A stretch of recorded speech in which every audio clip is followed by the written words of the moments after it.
Hey, it's me, Tim Allen from Tool Time.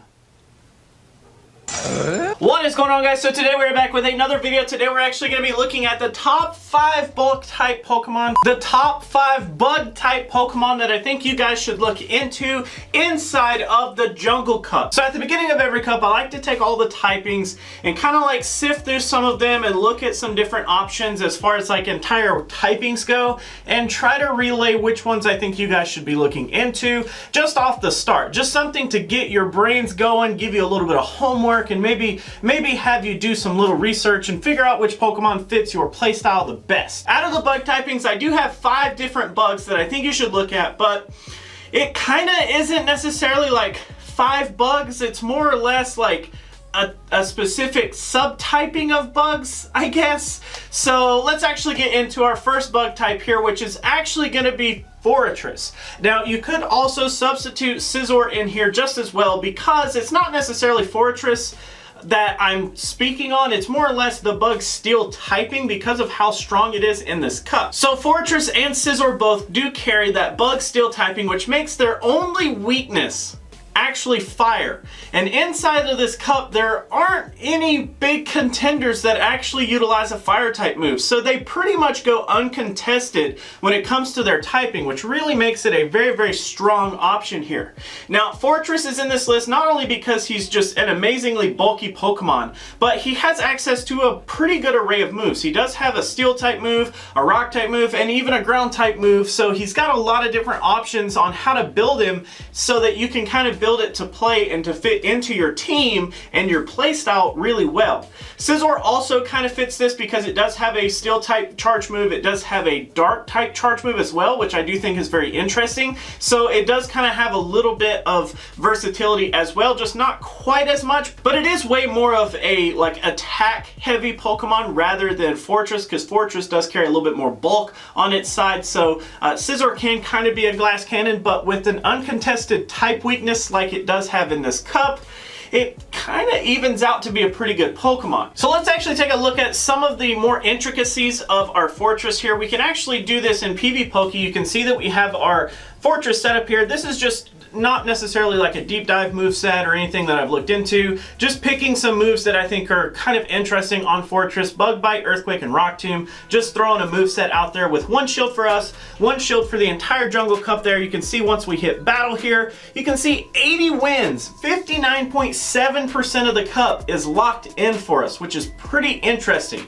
Now you can see that a lot of our targets here are going to be the grass types, considering that we do carry that bug type fast move, and you can see we do really strong up against a lot of these, and there's not a whole lot wrong with Forretress. I mean, into the losses here, I mean, he does hardcore lose to some of the like flying types because we do have a weird matchup going up against those. Ninjask, as you can see there, is also another really hard matchup for us, but we do fairly well up against a lot of interesting Pokemon, but we do kind of have our weaknesses as well. So I definitely think that Forretress, with this graph right here in particular, this thing is pretty freaking sweet.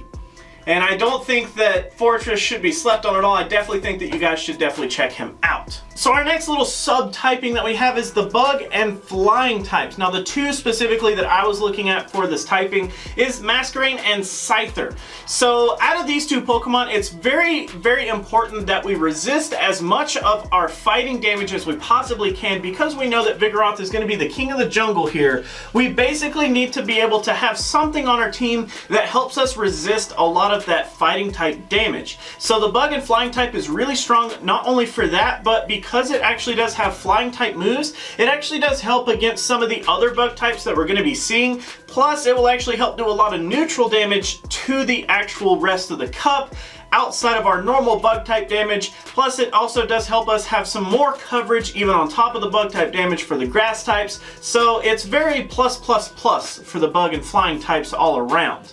Now let's actually look a little bit deeper into our bug and flying types. We're just going to take Scyther here just because I I have to say that Scyther looks cooler than Masquerain. So just throwing this up against the wall, you can see we do have a random moveset, just Air Slash, Aerial Ace, and Egg Scissor. I've not put any thought into this moveset, just kind of going with something so we can get some rough ideas. One shield for us, one shield for the entire Jungle Cup, and you can see 56.7% wins there, which is pretty strong. I mean, that's more than half of the cup.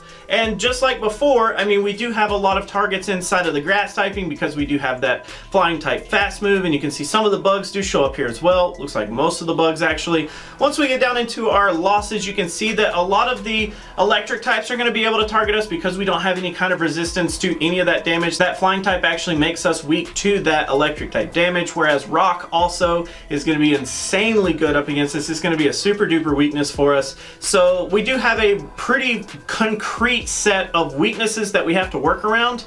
But I mean, outside of that, we do target a lot of different Pokemon here. There's a lot of wins here that are very, very interesting. And then as you can see, this graph right here, that's pretty strong as well. It's not quite as strong as Fortress in my opinion, but it definitely does have a role within a team that I think could work out for a lot of people.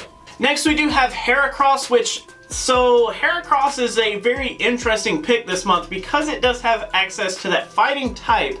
It's actually going to be very strong because it's going to gain stab on all of its fighting type moves, which with normal in the cup really puts it in a great position. But not only that, is that it can go toe-to-toe with Vigoroth itself, the king of the jungle, and actually do really well up against Vigoroth. So Haircross does have a really good, interesting toolkit to work with, but there is a small drawback. Because we do have both bug and fighting typing, we do have a super duper weakness to that flying type, which we just mentioned. So you do kind of have to play around that, but if you can get away with it, Haircross performs quite amazing. Now let's actually take a little bit deeper of a look into Haircross here, and you can see we have a random moveset, just counter, earthquake, mega horn, no thought of course goes into that, just one shield here, one shield there, into the entire jungle cup. And as you can see, 54.5, so we're still around the same level as the Scyther and Masquerain type matchup, but I mean, we have a totally different set of Pokemon that we're beating here. Those rock types aren't nearly as big of a nuisance, they're not as hard of a counter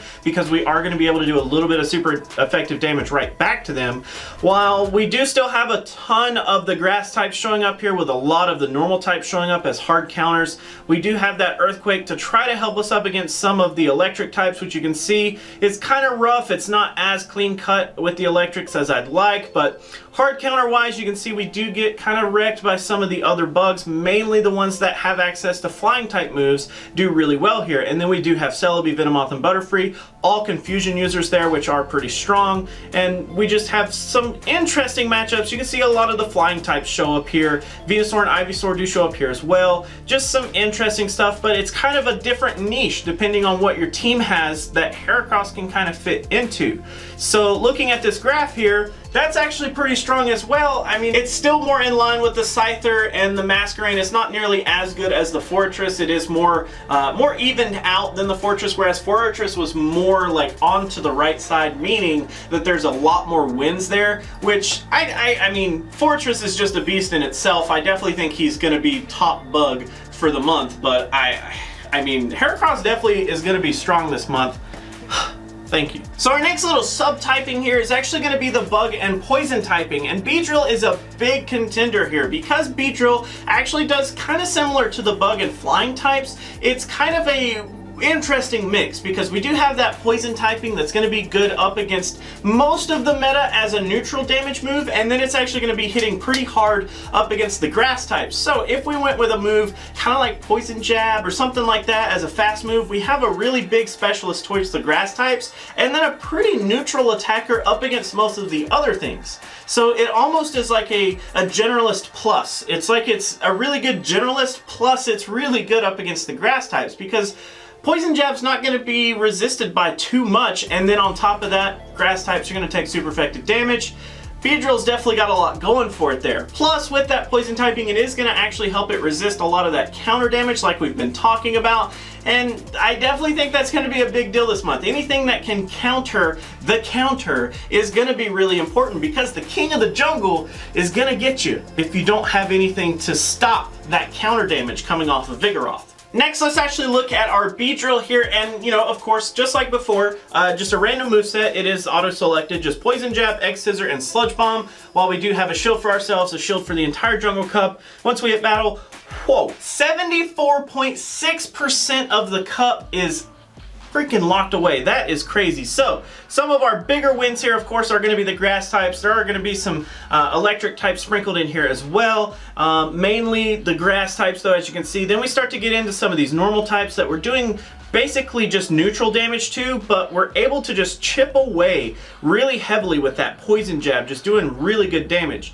The worst possible matchups for us are going to be kind of those rock types. Some of the confusion users are going to be kind of rough, and then even a couple of the electric types are going to be sprinkled out through here. But I mean, in general though, this graph is really, really strong. This is looking a lot more like Fortress did, so I definitely think that Beedrill is a very, very strong contender this month. It's very, very strong. And then our last Pokemon here is actually more of just like a single Pokemon, is Venomoth. So Venomoth is in a weird position because it still does have that confusion, which is pretty great. Now it also does have some other moves that do a slightly different job, but confusion here is really interesting because confusion actually lets you do super effective damage to the other bug types that carry poison with them. And if people end up liking the Beedrill, then I think that Venomoth could be a very interesting pick because it does allow us to do pretty good damage up against them. And if you think about actually having Poison Fang on your Venomoth, if you do have the Legacy, then it would actually be quite interesting to go up against with the grass types. And even Confusion helps out in some of those matchups because a lot of the more relevant ones carry that poison typing as well. So Venomoth, pretty interesting. Now let's take a little bit of a deeper look into Venomoth here. You can see we do have Confusion, Silverwind, Poison Fang. I definitely wanted to choose at least Confusion and Poison Fang as that was a talking point for Venomoth being in this list. Silverwind, just because Silverwind, I guess. One shield for us, one shield for the entire Jungle Cup. Once we hit battle here, you can see we do have 69.4% win ratio here, which of course our wins are basically going to be a lot of the poison types here. So like Ivysaur, Venusaur show up. There are several different grass types that are going to show up just because we do have that Poison Fang. But generally we're going to be able to push a lot of damage with Venomoth. It's going to be very heavy in the damage area and then pretty fast with that Poison Fang as well. Being that it is Legacy though, it is going to be kind of a harder reach to get, but if you can get one, it's very strong as you can see here. When we do get into our pure losses here, you can see Girafarig, Executor, Celebi, all those are pretty rough. Those are all using Psychic type moves, which do make it a little bit rough for Venomoth because we can dish out the Psychic, but we can't really take the Psychic as well as others can. Then we do have those rock types there, the Graveler, Golem, and Geodude.